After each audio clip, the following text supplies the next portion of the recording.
بسم اللہ الرحمن الرحیم الحمدللہ وکفا وسلام علی عبادہ الذین اصطفیٰ محمد واہل بیتہ الطیبین۔ ماہ مبارک ہے اور اس میں چند بنیادی مسائل ہیں جن کو بہت زیادہ پوچھا جا رہا ہے، تو اس لیے میں نے یہ مناسب سمجھا ہے کہ وہ مسائل سب کے گوش گزار کر دوں، اور سب کے لیے ان مسائل کا جاننا بھی ضروری ہے، کیونکہ عبادت اس وقت تک مکمل نہیں ہوتی جب تک ہمیں عبادت کرنے کا وہ طریقہ نہ پتہ ہو جو ہمیں خدا نے بتایا ہے اور اپنے حجتوں کے ذریعے سے ہم تک پہنچایا ہے۔ تو عبادت جو ہے اس کی ایک روح ہوتی ہے اور ایک اس کا ڈھانچہ ہوتا ہے۔ تو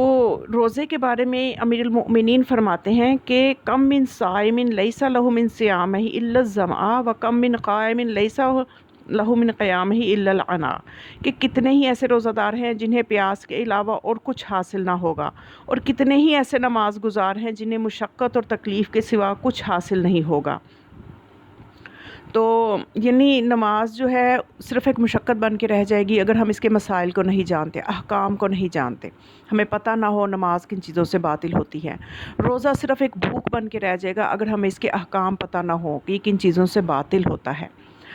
اور اسی طرح سے اس کی ہر عبادت کی ایک روح بھی ہوتی ہے، اس کو بھی زندہ و تر و تازہ ہونا چاہیے۔ تو اس کے حوالے سے امام جعفر صادق علیہ السلام فرماتے ہیں اذا اصبحت صائما فلیصم سمعک و بصرک و شعرک و جلدک و جمیع جوارحک،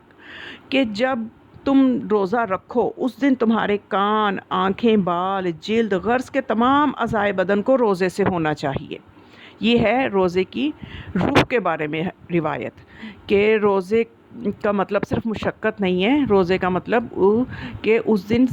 انسان کے صرف یہ نہیں ہے کہ صرف بھوک برداشت کرے، بلکہ اس کے کان، آنکھ، تمام اعضاء و جوارح کا روزہ ہونا چاہیے، نہ وہ کوئی حرام دیکھے، نہ وہ کوئی حرام سنے، نہ وہ کوئی حرام اپنی زبان سے نکالے۔ تو یہ جب دونوں چیزیں ہوں گی تو پھر ہمیں روزے کا وہ نتیجہ ملے گا جس کو خدا نے قرآن میں یہ بتایا ہے کہ روزے فرض کیوں کیے گئے ہیں، کتب علیکم الصیام کما کتب علی الذین من قبلکم لعلکم تتقون، کہ روزے تم پہ اس لیے فرض کیے گئے ہیں کہ تم متقی بن جاؤ۔ تو متقی تبھی بنیں گے جب ہم روزے کی جیسی عبادت کو، بلکہ ہر عبادت کو اس کی روح کے ساتھ کریں گے، اس کی روح کا خیال رکھتے ہوئے کریں گے۔ تو اب روزے کے مسائل جو کہ میں ضروری سمجھتی ہوں بتانا، جو بہت زیادہ پوچھے جا رہے ہیں، وہ یہ کہ بیمار بندہ کیسے روزہ رکھے۔ انسان ہے، طرح طرح کی بیماریاں جو ہیں وہ انسان کو ہیں، درپیش ہیں۔ آج کا دور تو خاص طور پہ ایسا ہے کہ بچوں کو بھی دیکھو تو بیمار ہیں، بڑوں کو بھی دیکھو تو بیمار ہیں۔ تو بہرحال بیمار بندے کے لیے روزے کے کیا احکام ہیں، کیونکہ میں نے اس حوالے سے بہت سے سوالات پوچھے گئے کہ کسی کو بخار ہے تو وہ کیا حکم ہے، کسی کو زکام ہے تو روزے کا کیا حکم ہے، کسی کے سر میں درد ہے تو کیا حکم ہے۔ تو میں نے ہی سوچا کہ ایک ویڈیو بنا کے سب کے گوش گزار کر دوں کہ بیمار لوگ جو ہیں، بیمار افراد جو ہیں، ان کے لیے روزے کا کیا حکم ہے، کہاں ان کے لیے چھوٹ ہے، اور ان کا روزے ماہ رمضان گزرنے کے بعد ان کے لیے پھر کیا حکم ہے۔ تو اس سلسلے میں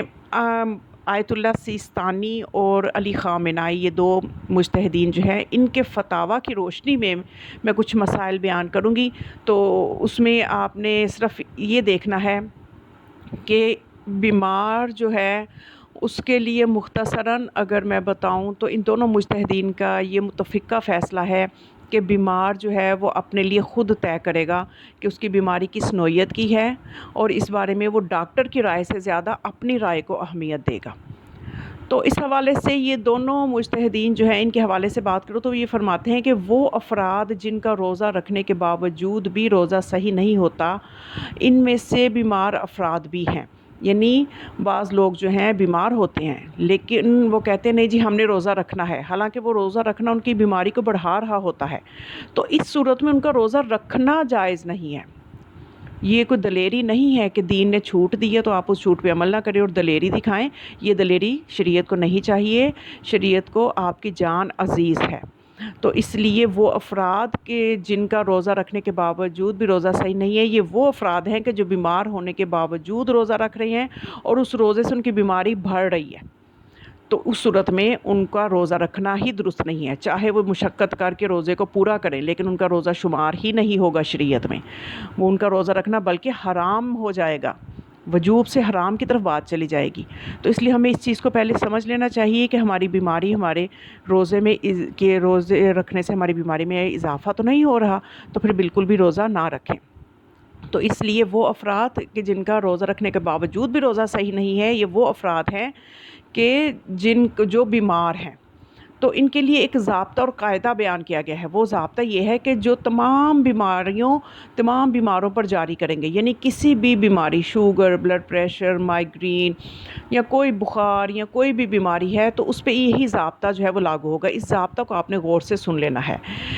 تو اگر وہ ضابطہ یہ ہے کہ اگر بیماری جو ہے اس ضابطہ و قاعدہ کے تحت آئے تو اس شخص کا روزہ رکھنا ہی صحیح نہیں ہے. اگر انسان ایسا بیمار ہے کہ روزہ اس کی بیماری کو نقصان نہیں پہنچاتا، اور اگر نقصان پہنچا بھی رہا ہے تو بہت معمولی ہے، یعنی قابل برداشت ہے، قابل تحمل ہے، تو اس پر روزہ واجب ہے.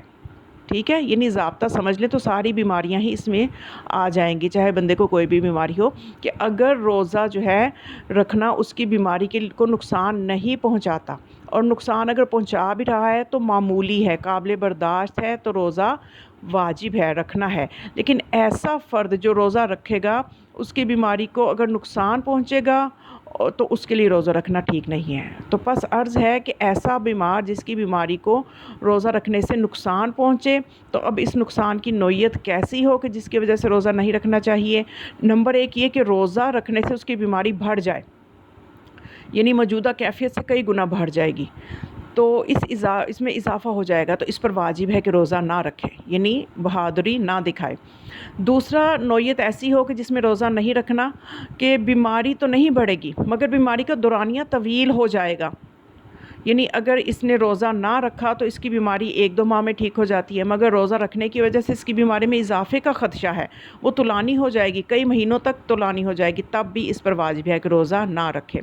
تیسری صورت یہ ہے کہ جس میں اسے روزہ نہیں رکھنا چاہیے کہ اس کی بیماری کی کیفیت میں تو اضافہ نہیں ہو رہا، یعنی طولانی بھی نہیں ہو رہی، شدید بھی نہیں ہو رہی، لیکن اس بیماری کے درد میں اضافہ ہو جائے گا. جیسے کہ کسی کو مائیگرین ہے، آدھے سر کا درد ہوتا ہے، تو روزہ رکھنے سے وہ درد اس قدر شدید ہو جاتا ہے کہ جو قابل برداشت نہ ہو، تو اس پر واجب ہے کہ روزہ نہ رکھے. یہ ان دونوں مجتہدین کے فتاویٰ کی روشنی میں بیمار کے لیے ایک قاعدہ کلیہ ہے، اور اس کو ہر بیماری کے لیے آپ اس کو ایک معیار سمجھ کے تو خود جانچ کر سکتے ہیں. اب کیسے پتہ چلے کہ بیماری میں اضافہ ہو رہا ہے یا نہیں، یہ چیز بھی ہے، اور یہ نقصان ہو رہا ہے یا نہیں، اس کا معیار کیا ہے؟ تو اس سے بھی غور سے آپ سماعت فرما لیں کہ نمبر 1 یہ کہ بیماری میں اضافہ ہو رہا ہے یا نہیں، نقصان ہو رہا ہے یا نہیں، اس کا انسان کو یا تو خود یقین ہوتا ہے کہ اگر میں نے روزہ رکھا تو مجھے یقین ہے میرے لیے مشکلات کا سبب بن سکتا ہے، تو روزہ نہ رکھنا اس پر واجب ہے. نمبر 2 اسے یقین نہیں ہوتا، بلکہ انسان کو گمان ہوتا ہے، کہ یہ گمان بھی 60 یا 70% کے درمیان ہوتا ہے کہ اگر میں روزہ رکھتا ہوں تو میری بیماری میں اضافہ ہو سکتا ہے یا نقصان ہو سکتا ہے جو کہ ناقابل تلافی ہے، تو بھی وہ روزہ نہ رکھے. یعنی ایک پہلے سٹیج تھی یقین کی، دوسری ہے گمان کی. 70% بھی گمان ہے، 60% بھی گمان ہے، تو روزہ نہ رکھے. تیسری چیز، اس صورت میں یقین بھی نہیں ہے اور ظن بھی نہیں ہے، گمان بھی نہیں ہے، لیکن خوف ہے، کہ ایسا خوف کہ اگر گھر والوں سے یا دیگر لوگوں سے پوچھے تو وہ کہتے ہیں کہ تمہارے لیے روزہ رکھنا ٹھیک نہیں ہے. یعنی عرف کو دیکھا جائے گا، عرف عام میں دیکھا جائے گا کہ دوسرے لوگ اس کے مسئلے کو کس طرح سے دیکھ رہے ہیں. تو یعنی وہ، اور اگر روزہ رکھوں گا، اگر دوسرے لوگ کہتے ہیں کہ اگر روزہ رکھو گے تو نقصان دہ ہو سکتا ہے یا آپ کی بیماری میں درد میں اضافہ ہو سکتا ہے، تو ایسی صورت میں انسان روزہ نہ رکھے. لیکن اگر شک ہو جائے کہ آیا نقصان ہوگا یا نہیں، تو اس صورت میں آپ روزہ رکھیں گے، شک کی صورت میں. تو یعنی اس میں بھی دیکھا جائے نا تو بعض لوگ چھوٹی بیماری کو بھی بہت بڑا سمجھ لیتے ہیں، ان کو نفسیاتی مسائل ایسے ہوتے ہیں، نفسیاتی مسئلہ بھی بعض اوقات بن جاتا ہے، تو ان کا بھی آپ دیکھ لیں معاملہ اس میں طے ہو گیا کہ وہ پھر دوسرے لوگ دیکھیں گے،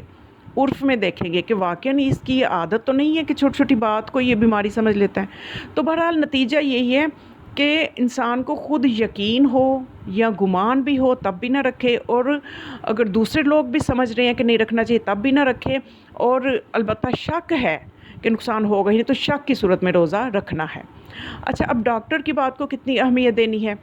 تو وہ ایک چوتھی صورت بن جائے گی کہ ڈاکٹر کی بات کو کیسے اہمیت دینی ہے، کہ وہ صورت یہ ہے کہ اس میں ڈاکٹرز کی ہدایت ہوتی ہے، یہ ڈاکٹر کہہ دیتے ہیں کہ روزہ رکھنے سے نہیں، تو ڈاکٹر کی بات کی کتنی اہمیت ہے، روزہ رکھنا ہے یا نہیں رکھنا، اس سلسلے میں ڈاکٹر کیا کہتا ہے۔ تو اس میں بھی یہ ہے کہ اگر آپ کو ڈاکٹر کی بات کا یقین ہو جاتا ہے، یعنی ڈاکٹر کہتے ہیں کہ آپ روزہ رکھیں گے تو آپ کی بیماری میں اضافہ یا نقصان ہو سکتا ہے جو کہ ناقابل تلافی ہے اور شدید درد بڑھ جائے گا، اور اس بات سے آپ کو یقین بھی حاصل ہو جائے، تو اس وقت آپ روزہ نہیں رکھیں گے۔ یا اس کے برعکس جب ڈاکٹر کہتے ہیں کہ آپ روزہ رکھ سکتے ہیں لیکن آپ کو یقین ہے کہ اگر میں روزہ رکھوں گا تو مجھ سے برداشت نہیں ہوگا، میرے درد میں اضافہ ہو جائے گا یا میری بیماری بڑھ سکتی ہے، تو اس صورت میں بھی آپ اپنے یقین پہ عمل کریں گے، ڈاکٹر کو اہمیت نہیں دیں گے اور روزہ نہیں رکھیں گے۔ پس ڈاکٹر کی رائے کی ذاتی طور پر اہمیت نہیں ہے، اہمیت آپ کے یقین کی ہے کہ اگر آپ کو ڈاکٹر کی بات پہ یقین آ رہا ہے تو ٹھیک ہے، روزہ نقصان دہ ہے، اور اگر آپ کو خوف آتا ہے تو آپ روزہ نہیں، اور اگر آپ کو خوف آتا ہے تو پھر روزہ آپ نہیں رکھیں گے۔ اگر آپ کو ڈاکٹر کی بات پہ یقین آ جائے اور آپ کو خوف آ جائے کہ میرے لیے واقعی یہ ڈاکٹر ٹھیک کہہ رہا ہے تو پھر آپ نہ رکھیں، اور اگر ڈاکٹر کہہ رہا ہے کہ آپ رکھ لیں لیکن آپ کو خوف ہے، آپ کو یقین ہے، تو پھر آپ اپنے یقین پہ عمل کریں گے۔ یعنی بالآخر ہم انسان کو اپنے اوپر زیادہ یقین کرنا چاہیے، ڈاکٹر کی رائے دوسرے نمبر پہ بھی جا سکتی ہے۔ اس کے علاوہ جو مسائل ہیں، ضعیف لوگوں کا روزہ، ضعیف وہ لوگ جن میں طاقت نہیں ہوتی، یعنی دیکھیں اس میں معیار طاقت ہے، بعض لوگ کافی عمر کے ہو کے بھی ان میں ہمت اور طاقت ہوتی ہے، بعض لوگ ابھی اتنی ضعیفی نہیں ہوتی لیکن ہمت اور طاقت نہیں ہوتی۔ تو اس سلسلے میں ضعیف وہ لوگ جن میں طاقت نہیں ہوتی کہ وہ روزہ رکھ سکیں، تو یہی کلیہ اور ضابطہ ان پہ بھی لاگو ہوگا، یعنی روزہ رکھنا اگر ان کی توانائی میں نہیں ہے، ان کی برداشت میں نہیں ہے تو روزہ نہ رکھیں۔ جیسا کہ لوگ سوال کرتے ہیں کہ عمر زیادہ ہو گئی ہے، ہمت اور طاقت نہیں ہے، بھوک و پیاس کو برداشت کیا جائے، تو ان کے لیے بھی یہی فارمولہ ہے۔ تو اس حوالے سے بھی ڈاکٹرز کا کہنا کس حد تک قابل قبول ہے، تو اس میں بھی وہی کلیہ ہوگا کہ ڈاکٹر کی ہدایت کی اہمیت نہیں بلکہ اہمیت اپنے یقین کی ہے، کہ اپنے یقین کو دیکھا جائے گا کہ ایک بیمار شخص روزہ نہیں رکھتا تو ماہ رمضان کے بعد اگر وہ ٹھیک ہو جاتا ہے تو اس پر واجب ہے کہ روزوں کی قضا کرے، لیکن اگر اس کی بیماری اگلے ماہ رمضان آنے تک باقی رہتی ہے اور وہ ٹھیک نہیں رہتا تو اگلے ماہ رمضان سے پہلے ہر روزے کے عوض ایک مد طعام یعنی کہ 750 گرام یعنی کہ 3 پاؤ 20 کو کہہ سکتے ہیں گندم، آٹا یا چاول کسی فقیر کو دے گا۔ تو یعنی اس پہ پھر روزے کی قضا نہیں ہوگی اگر اس کی بیماری اگلے ماہ رمضان تک بھی رہتی ہے، تو پھر وہ ایک مد ایک روزے کے عوض جو ہے وہ ایک مد طعام جو ہے وہ دے دے گا، جو کہ 750 گرام گندم، آٹا یا چاول جو ہے وہ کسی فقیر کو دے۔ اچھا، اب اس میں مسئلہ آ جاتا ہے وہ عورت جو حاملہ ہے اس کے روزے کا کیا حکم ہے۔ تو آیت اللہ سیستانی فرماتے ہیں، اس میں آیت اللہ سیستانی اور علی خامنائی کے مسئلے میں تھوڑا سا فرق ہوگا۔ آیت اللہ سیستانی فرماتے ہیں کہ وہ عورت جو حاملہ ہے اور اس کی ولادت کے ایام قریب ہے، یعنی 8واں یا 9واں مہینہ ہے، تو اگر روزہ رکھنا اس کے لیے یا اس کے بچے کے لیے نقصان دہ ہے تو اس پر روزہ رکھنا واجب نہیں ہے اور وہ بعد میں قضا کرے گی، اور ہر روزے کے بدلے ایک مد طعام یعنی 750 گرام گندم، آٹا یا چاول بھی کسی فقیر کو دے گی، یہ کفارہ بھی دے گی۔ لیکن وہ حاملہ جس کی ولادت کے آخری مہینے نہ ہو، یعنی پہلے مہینے سے لے کے 7ویں مہینے تک یا ابتدائی مہینوں میں سے کوئی مہینہ ہے، تو ایسی حاملہ کے لیے یہ ہے کہ اگر روزہ اس کے لیے یا اس کے بچے کے لیے نقصان کا باعث ہو یا مشقت کا باعث ہو، جو غیر قابل تحمل ہو، یعنی برداشت نہ کر سکتی ہو، تو اس صورت میں اس پر روزہ واجب نہیں ہے اور بعد میں روزے کی صرف قضا کرے گی، کفارہ واجب نہیں ہے۔ تو آیت اللہ علی خامنائی فرماتے ہیں کہ ایک حاملہ عورت کو علم ہی نہیں ہے کہ روزہ اس کے لیے یا اس کے بچے کے لیے نقصان کا باعث ہے یا نہیں، اور یہ مسئلہ عمومی ہے کہ عموماً عورت طے ہی نہیں کر پاتی، کہ اس خوف میں ہوتی ہے کہ پتہ نہیں نہ رکھوں تو کہیں کفارہ نہ ہو جائے، گناہ نہ ہو جائے، رکھ لوں تو کہیں نقصان دہ نہ ہو۔ تو اس حوالے سے آیت اللہ خامنائی فرماتے ہیں کہ اگر وہ عورت طے ہی نہیں کر پا رہی کہ اس کے لیے نقصان کا باعث ہے یا نہیں، تو اگر روزہ رکھنے کی وجہ سے ماں کو اپنے بچے کے ضرر کا، نقصان کا خوف ہو اور اس کا خوف کسی معقول وجہ سے ہو تو اس پر روزہ ترک کرنا واجب ہے، اور اگر اس کو کوئی خوف نہیں ہے یا ڈاکٹر کی ہدایت سے معلوم ہو جاتا ہے یا لوگ اس کو کہتے ہیں کہ جس سے اسے لگتا ہے کہ ضرر کا باعث نہیں ہوگا، تو اس پر روزہ رکھنا واجب ہے۔ تو اس حوالے سے جو ہے یہاں پہ یہ بھی مسئلہ ہے کہ اگر حاملہ یہ نہ جانتی ہو کہ روزہ رکھنا بچے کے لیے نقصان دہ ہے یا نہیں، تو کیا اس پہ روزہ واجب ہے؟ تو مختصر یہ ہو گیا کہ علی خامنہئی فرماتے ہیں کہ اگر اس کے روزے سے بچے کو نقصان پہنچنے کا ڈر ہو اور ڈر معقول ہو تو روزہ ترک کر سکتی ہے، ورنہ سے روزہ ترک نہیں کرنا چاہیے۔ تو اس کے علاوہ بچوں کو دودھ پلانے والی خواتین کے لیے بھی روزے کا حکم جو ہے وہ اس طرح سے ہے کہ وہ خواتین جو بچوں کو دودھ پلاتی ہیں، اس بارے میں آیت اللہ سستانی فرماتے ہیں جن خواتین کا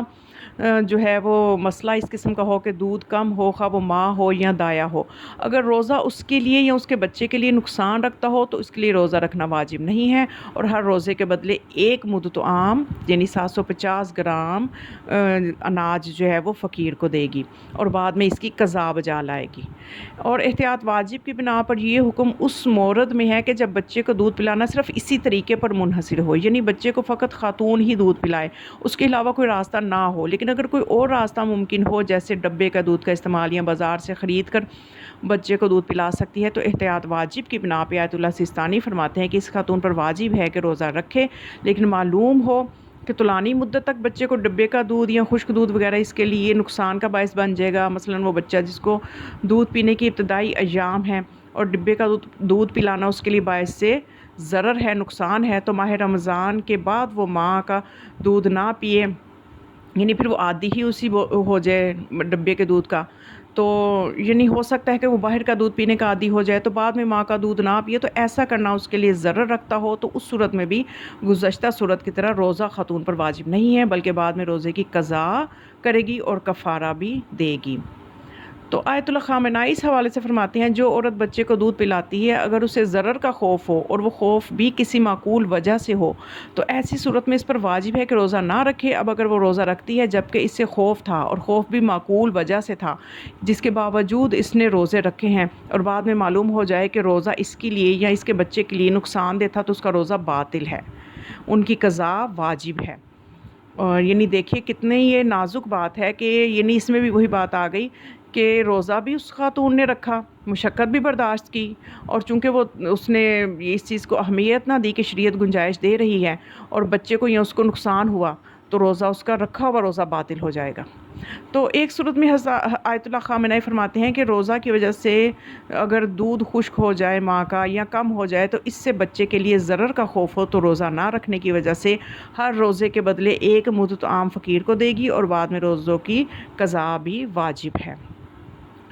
اچھا، بیمار کے روزہ کے حوالے سے ہی ایک مسئلہ کہ حالت روزہ میں مسوڑوں سے خون آتا ہے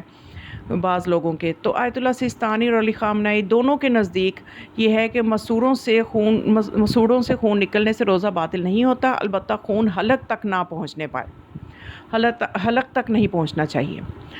اچھا، ایک بیمار کے حوالے سے چونکہ میرا موضوع یہ ہے کہ بیمار کے روزے کے احکام جو ہیں ان کو بیان کرنا ہے، تو حالت روزہ میں انہیلر کا استعمال جو دمے کے مریض استعمال کرتے ہیں اس حوالے سے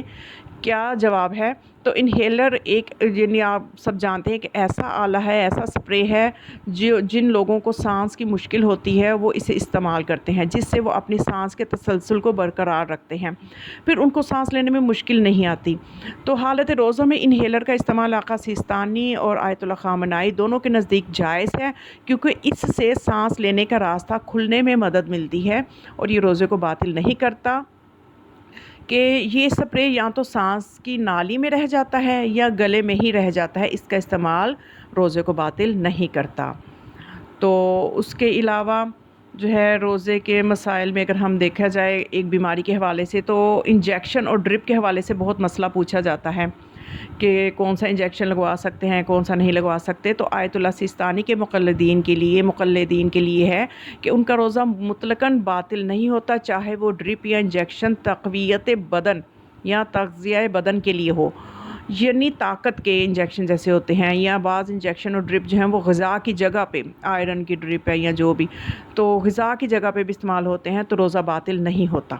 لیکن آیت اللہ خامنائی کے مقلدین کے لیے ہے کہ رہبر معظم فرماتے ہیں کہ احتیاط واجب کی بنا پر روزہ دار ان انجیکشن اور ڈرپس سے جو تقویت بخش ہوں یعنی طاقت دینے والے ہوں، گرچہ وہ انجیکشن اور ڈرپس جو رگ میں لگائے جاتے ہیں تو ان سے اجتناب کرے، یعنی وہ لگوانا جائز نہیں۔ البتہ وہ انجیکشن جو گوشت میں لگائے گئے ہیں یا وہ انجیکشن جو انسان کے کسی حصے کو بے حس کرنے کے لیے لگائے جاتے ہیں، ان سے روزہ باطل نہیں ہوتا۔ یعنی ان دونوں مجتہدین کے اس حوالے سے جو فتوے میں فرق ہے وہ یقیناً آپ نے گوش گزار کر لیا ہے کہ فتوے میں جو فرق ہے۔ تو اب اس کے علاوہ جو ہے بیماری کے حوالے سے دیکھا جائے کہ اور کون سے ایسے مسائل ہیں کہ جن کا عموماً انسان کو واسطہ ہوتا ہے، تو اس میں آ جاتا ہے کچھ مسائل جو ضروری ہیں کہ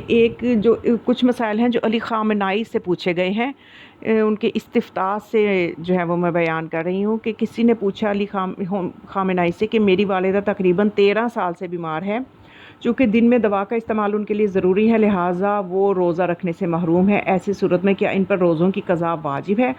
تو انہوں نے جواب دیا، علی خامنائی نے جواب دیا، اگر مرض کی وجہ سے روزے رکھنے پہ قادر نہ ہو تو پھر قضا نہیں ہے۔ تو اس کے علاوہ جو ہے مسئلہ پوچھا گیا، ایک شخص نے پوچھا کہ میری والدہ ایک شدید مرض میں مبتلا ہیں اور والد صاحب بھی کمزور ہیں لیکن اس کے باوجود روزے رکھتے ہیں۔ یہ بھی مسئلہ عموماً درپیش ہوتا ہے کہ والدین جو ہیں ضعیفی اور کمزوری کے باوجود روزہ رکھتے ہیں۔ تو اب اس سلسلے میں اکثر اوقات وہ پوچھا یہ گیا کہ اکثر اوقات معلوم ہوتا ہے کہ روزہ ان کے مرض میں اضافہ کا باعث ہے، اور میں انہیں بار بار سمجھاتا ہوں کہ بیماری میں روزہ ساکت ہے لیکن والدین مطمئن نہیں ہوتے، ایسی صورت میں رہنمائی فرمائیں۔ تو علی خامنائی جو ہیں انہوں نے جواب دیا، اگر یہ علم ہو جائے کہ روزہ نقصان دہ ہے، اس کے باوجود روزہ رکھا جائے تو حرام ہے، لیکن روزہ کس وقت باعث مرض ہوگا، کب مرض میں اضافہ کا باعث بنے گا، کب رکھنے کی طاقت اور قوت نہیں ہے، یہ سارے امور کو جو ہے تشخیص خود روزہ دار پر منحصر ہے کہ وہ بہتر جانتا ہے کہ روزے سے میری بیماری بڑھ رہی ہے یا نہیں۔ اس کے علاوہ یہ کہ ایک مسئلہ پوچھا گیا علی خامنائی سے کہ گزشتہ سال میں نے اپنے گردوں کا آپریشن کروایا، اس کے جو ماہر ہیں گردوں کے آپریشن جنہوں نے کیا تھا وہ ماہر ڈاکٹر جو ہیں، اس کی تجویز یہ تھی کہ میں کبھی بھی روزے نہ رکھوں، فی الحال میں معمول کے مطابق کھاتا پیتا ہوں، کسی قسم کا احساس مرض اب نہیں ہے، تو اس وقت میری شرعی تکلیف کیا ہے، میرا روزے کے حوالے سے کیا معاملہ ہے؟ تو جواب علی خامنائی نے دیا کہ اگر اپنے تئیں آپ روزہ رکھنے میں خوف محسوس نہیں کرتے اور ترک صوم کے لیے کوئی عذر شرعی بھی نہیں پاتے تو پھر ماہ رمضان کا روزہ رکھنا واجب ہے۔ پھر ایک سوال پوچھا گیا کہ میرے گردوں میں پتھری ہے، اس سے چھٹکارے کا واحد راستہ یہ ہے کہ مسلسل مشروبات مختلف شکلوں میں پیتا رہوں، پانی پیوں یا کوئی شربت پیوں، یعنی اس طرح کی چیزیں پیتا رہوں، تو ڈاکٹروں نے روزہ نہ رکھنے کا مشورہ دیا ہے، اس وقت میں کیا کروں؟ تو اس کا جواب علی خامنائی نے دیا کہ اگر دن میں پانی یا اس جیسی چیز کے استعمال سے ہی پتھری سے چھٹکارا مل سکتا ہے تو ایسی صورت میں روزہ واجب نہیں ہے۔ اس کے علاوہ یہ کہ شوگر کے مریضوں کے لیے کہ دن میں 1 یا 2 بار انسولین مجبوراً استعمال کرنا ہوتی ہے اور دیر سے کھانا یا کھانے میں وقفہ دینے کی وجہ سے فاصلہ دینا پیشاب کے رکنے یا سرنج سے نکالنے پر منتہی ہوتا ہے، تو یعنی یورین کا مسئلہ ہو جاتا ہے اگر وقفہ دیں، کیونکہ اس سے خون میں شکر کی مقدار کم ہو جاتی ہے جس سے بے ہوشی اور تشنج کی کیفیت بھی پیدا ہو جاتی ہے، اس لیے بسا اوقات ڈاکٹر اسے دن میں 4 بار کھانا کھانے کی تاکید کرتے ہیں، اس جگہ شرعی حکم کیا ہے؟ تو علی خامنائی نے فرمایا، رہبر نے فرمایا، اگر صبح صادق سے غروب آفتاب تک روزہ باعث ضرر ہو تو پھر ناجائز ہے اور نہ واجب، یعنی روزہ پھر واجب نہیں ہوگا۔ اور اس کے علاوہ جو ہے روزے کے مسائل میں بیماروں کے حوالے سے کہ ایک شخص نے پوچھا کہ میں نے رمضان کے ایام میں ایک دن روزے میں برش نہیں کیا، اب یہ بھی مسئلہ اکثر لوگوں کو ہوتا ہے، یہ بیماری سے تو متعلق نہیں ہے لیکن یہ مسئلہ عمومی ہے کہ بعض لوگ سحری کرتے ہیں تو پھر برش نہیں کرتے، تو اس نے پوچھا میں نے ماہ رمضان میں ایک دن میں نے برش نہیں کیا، دانتوں میں پھنسی ہوئی غذا جان بوجھ کر نہیں نکلی بلکہ وہ خود بخود اندر چلی گئی، کیا مجھے اس روزہ کی قضا کرنا ہوگی؟ تو علی خامنائی نے جواب دیا، اگر آپ کو اطلاع نہیں تھی کہ وہ غذا پھنسی رہ گئی ہے اور بے خبری کے عالم میں پیٹ میں چلی گئی، چنانچہ اگر علم و اختیار کو اس میں دخل نہیں تھا تو پھر روزہ صحیح ہے۔ اور اس کے علاوہ یہ کہ اور بھی دیگر جو ہیں حوالے سے جتنی بھی بیماریوں کے حوالے سے ایک معیار میں نے شروع میں بتا دیا کہ بیماری کے لیے بہرحال تعین انسان نے خود کرنا ہے. تو بس یہ وہ چند ضروری چیزیں ہیں جن کو کہ میں سمجھتی ہوں کہ انسان ان کا لحاظ رکھتے ہوئے اپنی عبادت کو بجا لائے. ایسا نہ ہو کہ اس کی عبادت جو ہے وہ صرف ایک مشقت بن کے رہ جائے، اور ان مسائل کا سیکھنا کہ جن سے انسان کا واسطہ ہو اس کے لیے واجب ہے کہ ان مسائل کو سیکھے جو اس کی معمولات میں ہے. نماز، روزہ کے مسائل، یہ سب سیکھنا انسان کے لیے واجب ہیں جن سے اس کا واسطہ رہتا ہے. تو بس خداوند متعال سے دعا ہے کہ خدا ہمیں حقیقی علوم محمد و آل محمد سے روشناس کروائے اور ان پر عمل پیرا ہونے کی توفیق عطا فرمائے. ظہور امام علیہ السلام تعجیل فرمائے. وما علیہ الا البلاغ. والسلام علیکم ورحمۃ اللہ وبرکاتہ.